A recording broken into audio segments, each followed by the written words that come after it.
Pozdrav svima, ja sam Fuks i dobrodošli na moj kanal. Danas radimo analitički review dinarskog čaja od Podravke. Ali prije nego krenemo dalje, nabacite share, like, subscribe za još ovakvog kontenta. Još jedan planinski čaj, ali pitanje je kako se ponaša u stvarnim uvjetima tijekom dugog fokusa, mentalnog opterećenja i stresa. Idemo redom. Sastav je klasičan, ali ozbiljan. Matičnjak smiruje, daje bolji san i smanjuje anksioznost. Lipa, go-to biljka za mentalnu jasnoću i dobar fokus. Bazga daje lijep cvjetni miris i poboljšava rad disnog sustava. Menta djeluje povoljno na želudac i čisti vaše dišne puteve.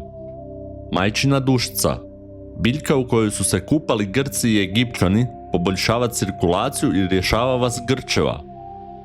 Maslačak, on djeluje protuupalno, regulira tlak i glukozu u krvi, a daje onako malo slatkast okus. Sve to zajedno ide u istom smjeru, nekakav balans, a ne stimulans. Miris vrećice je ugodan, ali suzdržan. Osjeti se lagano menta, ali ništa dominantno. Kad se čaj skuha, majčina dušica dolazi u prvi plan uz blagu primjesu mente. Miris lagano pecka nos, ali nije agresivan niti intenzivan. Čaj je cvjetni, planinski, čist, bez nekakvog umjetnog dojma. Kada posrknete prvi guc, na jeziku osjećate laganu slatkoću.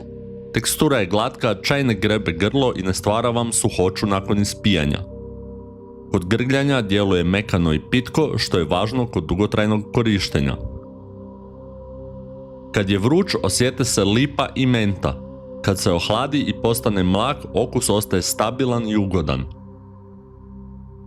To je čaj koji ne gubi kvalitetu s temperaturom. Aftertaste je umjeren. Blaga gorčina, lagani mentasti trag u ždrijelu, ništa napadno. Na želudac djeluje lagano i umirujuće. Nema težine, nema nelagode. To ga čini pogodnim za višesatno ispijanje.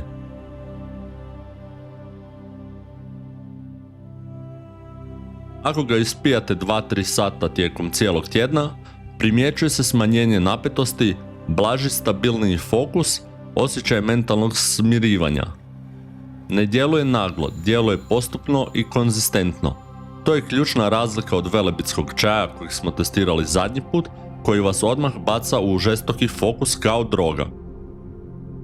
Dinarski čaj od Podravke je pitak, slatkast, pogodan je za želučane simptome i dobar je za živčani sustav.